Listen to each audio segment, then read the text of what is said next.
Taste the Daily.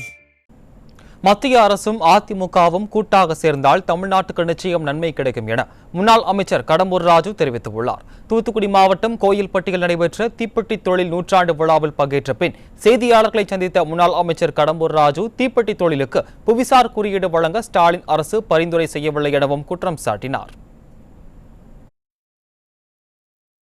நூற்றாண்டு பழமை வாய்ந்த தீப்பெட்டி தொழிலுக்கு கடலை மிட்டாய்க்கு திருநெல்வேலி அல்வா போன்ற பொருட்களுக்கு புவிசார் குறியீடு எப்படி பெற்றோமோ அந்த அடிப்படையில் புவிசார் குறியீடு வேண்டும் என்பதை வலியுறுத்தி நான் சட்டமன்றத்தில் சிறப்பு கவன ஈர்ப்பு தீர்மானமாக கொண்டு வந்து பேசினேன்.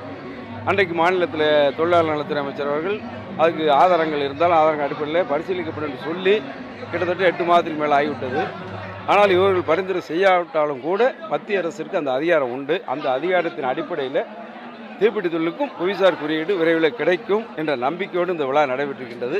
மத்திய அரசும் அனைத்து அண்ணா திராவிட முன்னேற்றங்களும் சேர்ந்தால் நாட்டுக்கு நல்லது நடக்கும் என்பது இதன் மூலமாக நிரூபிக்கப்படுது. நல்லது நடக்கும்.